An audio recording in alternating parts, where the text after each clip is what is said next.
இந்த பூமி எப்படி இருந்துச்சு, முன்னாடி யாரெல்லாம் இருந்தாங்க, எப்படி இப்ப நம்ம வந்து இருக்கோம். ஒரு நூல் புராரி அப்படிங்கிற ஒரு அறிஞர் எழுதின புத்தகம் சேப்பியன்ஸ், நான் தமிழில் தான் வாசித்தேன். அந்த நூல் முதலில் ஹீப்ரூ மொழியில் எழுதப்பட்டது. அவர் இஸ்ரேலில் இருக்கக்கூடிய பல்கலைக்கழகத்தின் பேராசிரியர்.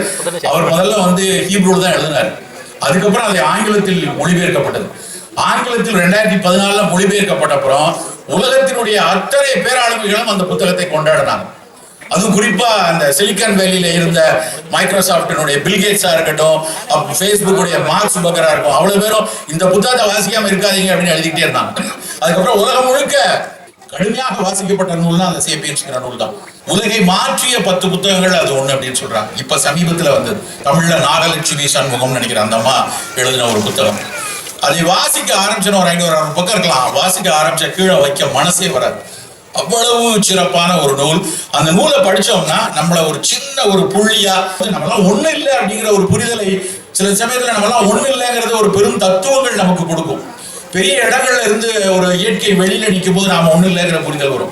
இந்த புத்தகத்தை வாசித்தாலும் நாம் ஒன்றுமே இல்லை என்கிற ஒரு புரிதல் வரும். அவர் எழுதுறாரு, ஒரு டேக்லைன்ல என்ன சொல்ல வர்றாருன்னு பார்த்தோன்னா, இவ்வளவு உயிரினங்கள் இருக்கும்போது மனித உயிரினம் மட்டும் இப்படி கூட்டமா உட்காந்துக்கிட்டு என்னென்னமோ பண்ணிட்டு இருக்கேன், எப்படி இந்த உயிரினம் மட்டும் தப்பிச்சு மேல வந்தது அப்படின்னா, ஒரு வரியில அவர் என்ன சொல்றாரு தெரியுமா, நம்ம ஒருத்தனுக்கு மட்டும்தான் விலங்கினங்களே கதை சொல்ல தெரியும் அப்படின்னு.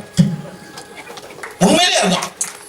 கற்பனைகளும் கதை சொல்லும் திறனும் மனித இனத்துக்கு சேப்பியன்ஸுக்கு மட்டும் கிடைச்சது.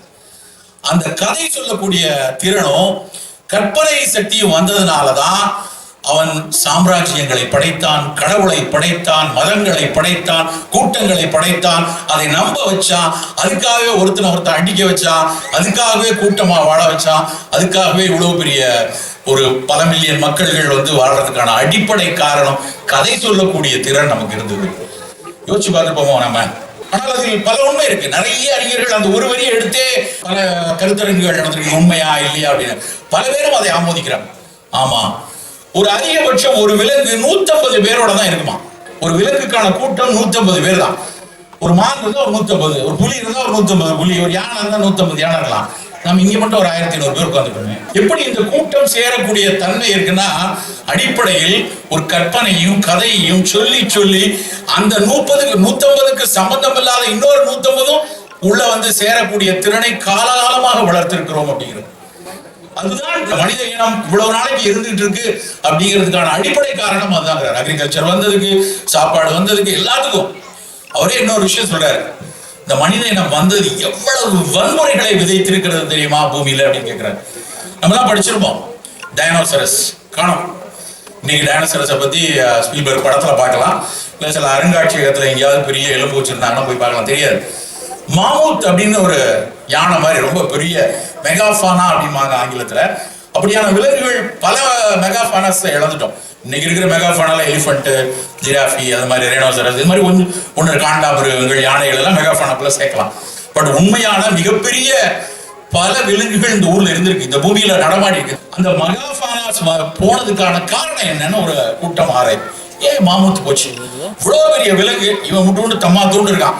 கொஞ்சம் சிம்பன்சியை விட சேட்டை பண்ணக்கூடிய, சிம்பன்சியை விட சின்ன ஆள் தான். ஆனா இவன் எப்படி உயிர் வாழ்ந்துட்டு இருக்கிறான், மாமூத்தை காணும். யோசிக்கணும் இல்லையா? அவ்வளவு பெரிய விலங்கு அடிச்சு காலி பண்ணிடும். ஸ்பீல்பர்க் படத்துல பாக்குறான், அப்படி எப்படி பரபரன்னு ஓடுது டைனோசரஸ், அதெல்லாம் உண்மைதான். அவ்வளவு வேகமான இப்படியான விலங்கை காணும் அப்படின்னு பார்த்தா, அகைன் அவர் எழுதுறாரு, எங்கெல்லாம் மனுஷன் போனானோ அங்கெல்லாம் வந்து விலங்குகள் இறந்து கொண்டே போயிருக்கு. ஐஸ்லாந்து பகுதியில யூரோஷியாம்பாங்க, யூரோப்புக்கு மேல இருக்கிற பகுதி, நார்தன் அமெரிக்காவினுடைய மேல் பகுதியில் எல்லாத்துலயும் மமூத் வந்து இருந்திருக்கு. எப்ப மனிதன் அந்த பக்கம் போறானோ, அவன் வந்து நமக்கு தெரியும், தென்னாப்பிரிக்காவினுடைய கிழக்கு ஆப்பிரிக்கா பகுதியிலிருந்து மேல நோக்கி தான் முதல்ல அந்த சிம்பன்சிகள்ல இருந்து மாறுபட்ட நம்ம பெரியப்பா சித்தப்பாலாம் அங்க இருந்தா நகர்றாரு. அதே சமகாலத்துல அப்ப இருந்த நியாண்டர்தாலும் இன்னொரு வகை மனித இனம், அவர்கள் இதை விட கொஞ்சம் பெரிய உருவமா இருந்தாங்க. நியாண்டர்தாலும் கம்ப்ளீட்டா காலியாயிட்டாங்க, சுத்தமா கிடையாது. அவர்கள் இறந்து அதுக்கப்புறம் மாமூத்துகள் இறந்து போற பாதையும் மனிதன் நகர்ந்த பாதையும் ஒண்ணு போல இருக்கு.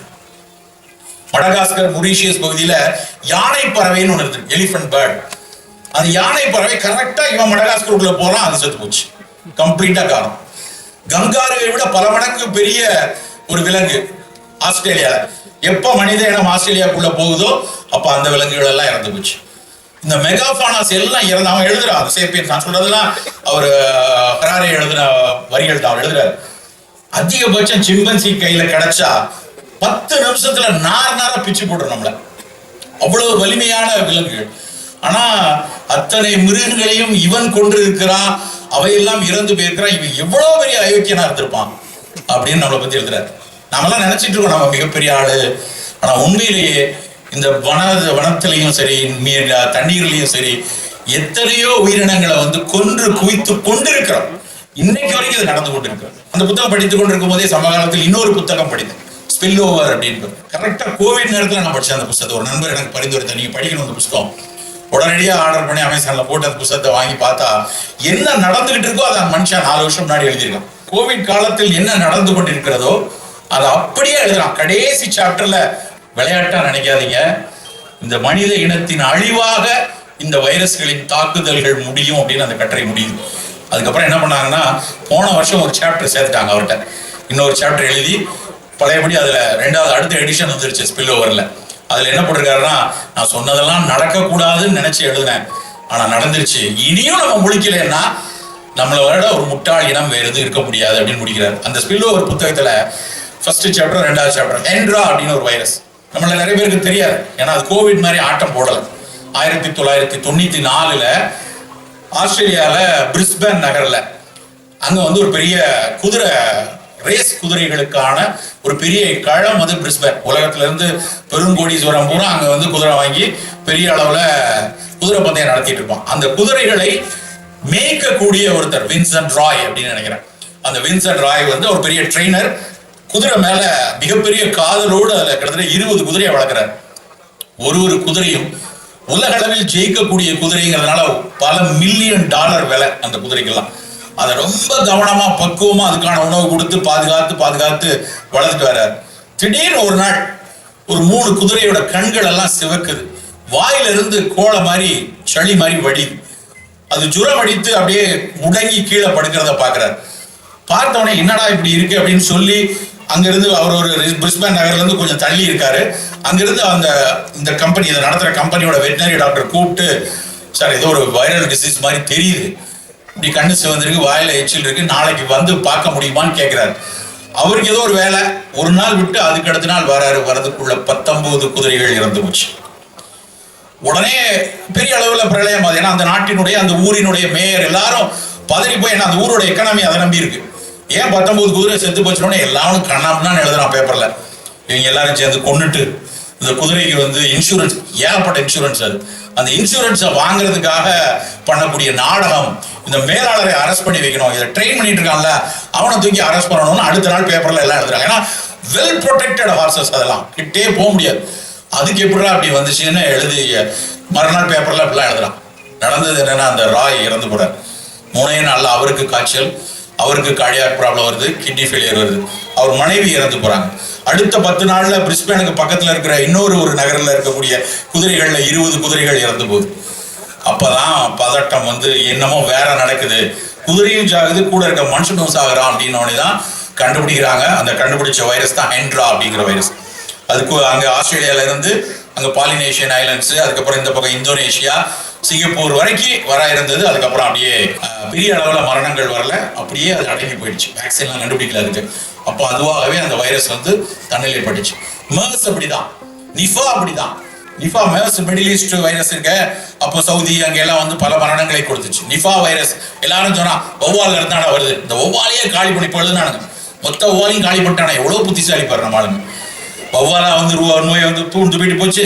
நமக்கு முன்னாடியே பல மில்லியன் வருஷமா அது வாழ்ந்துட்டு இருக்கு. அப்போ இது வரைக்கும் எல்லா மனிதர்களையும் அது கொண்டுட்டா இருந்துச்சு.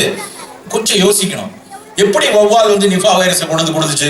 வைரஸ் அப்படின்னு ஒரு மலையாள படம் வந்துச்சு, அதை பார்த்த ரொம்ப அருமையான படம். கோவிட் காலத்தில் நிறைய பேர் பார்த்தாங்க அந்த படத்தை. அந்த நிஃபா வைரஸ் எப்படி வந்தது அப்படின்னா, இந்தோனேஷியா காடுகளில் இருக்கக்கூடிய பழந்தினி வௌவால் இருந்து தான் அது வந்துச்சுன்னு அறிக்கை. இந்தோனேஷியா காடுல இருக்க பழந்தினி வௌவால் ரொம்ப வருஷமா அங்க இருக்கு. ரொம்ப வருஷம்னா 30-40 ஆண்டுகளா இருக்குது. அவ்வளவு வருஷமா ஒன்றும் பண்ணாது. திடீர்னு எப்படி 25 வருஷத்துக்கு முன்னாடி அந்த வைரஸ் துப்புது. நல்லா யோசிச்சு பார்த்தீங்கன்னா, அந்த இந்தோனேஷியா காட்டுல ஒரு பெரிய மைனிங் ப்ராஜெக்டுக்காக அந்த காட்டை அழிக்கணும்னு முடிவு பண்ணாங்க. கீழே இருக்கக்கூடிய கனிமங்களை எடுக்கணும், அப்போ அந்த காட்டை அழிக்கணும். காட்டை அழிக்கணும்னா என்ன பண்றது, மொத்தமா எரிக்கணும்னு முடிவு பண்ணி எரிக்கிறாங்க. மொத்த காடும் பற்றி எரிகிறது. நம்ம வீடு பத்தி எரிஞ்சதுன்னா நம்ம எப்படி லபோ திபோன்னு அடிச்சுட்டு இருக்கிற தட்டுமுட்டு ஜாமான் குழந்தைகளை தூக்கிட்டு வெளியே ஓடுவோம் இல்லையா? அதே மாதிரி அதுக்குள்ள இருந்த பல லட்சம் வௌவால்கள், அங்க குடியிருந்த வௌவால் அந்த வெம்மை தாங்காது பதறி நிலப்பரப்புக்கு வருது. அதுக்கப்புறம் வந்த வௌவால் இருக்கு இல்லையா, நிலப்பரப்புக்கு வந்த வௌவால்ல அது வாயில இருந்த உமிழ்நீர்ல இருந்த வைரஸ் தான் ஒரு மனிதனை தாக்கக்கூடிய மரபணு மாற்றம் பெற்ற வைரஸா மாறும். நம்ம மருத்துவர்களுக்கு தெரியும், உடல்ல ஒரு திடீர் தீவிர நிலை வரும்போது ஏற்படக்கூடிய மாற்றங்கள், நிறைய நொதிகள், ஹார்மோன்கள், சுரப்புகள் அட்ரிலின் மாதிரி படபடன்னு சுரக்கும் உயிர் காக்கணுங்கிறதுக்காக. அந்த உயிர் காக்கணும்னு சுரக்கக்கூடிய சுரப்புகள் அன்இன்டெண்டட் எஃபெக்ட் நம்ம உடம்புல கொடுக்கும். எதிர்பாராத நமக்கும் தெரியாத மாற்றங்களை உருவாக்கும். அப்படி உருவாகின மாற்றத்துல தான் அந்த வைரஸ் நம்மளை தாக்குச்சு. அப்ப பிரச்சனை வௌவால் கொடுத்துச்சா, எரிச்ச நம்ம கொடுத்தோமா? இதைத்தான் சிந்திக்க வேண்டும் நண்பர்களே. உகான்ல இருந்து வந்துச்சுன்னு நம்மள எத்தனை பேர் சீனாக்காரன் திட்டிருப்போம். எவ்வளவு பேர் சீனா அவன் போய் கண்ணாமண்ணான் திங்கிறான்டா, எலியும் பூனையும் திங்கிறான், பாம்பை திங்கிறான், அதனாலதான் வருது அப்படின்னு சொல்றோம். இன்றைக்கு வரைக்கும் தெரியாது அந்த வைரஸ் உருவானதா, உருவாக்கப்பட்டதா, பிள்ளையாக கசிந்ததா, வேறு பயோவார்க்கு ப்ரிப்பேர் பண்ணிட்டு இருக்கும் போது திருடி வெளியே வந்துச்சா, பல வல்லரசுகள் இணைந்து செய்யக்கூடிய சூழ்ச்சியா நமக்கு தெரியாது. அவையும் அத்தனையும் கான்ஸ்பிரசி தான். ஆனா ஒரு விஷயம், மனிதனோட இன்வால்மெண்ட்ல தான் அது நடக்கும். இது உங்கள் நலம் கருதி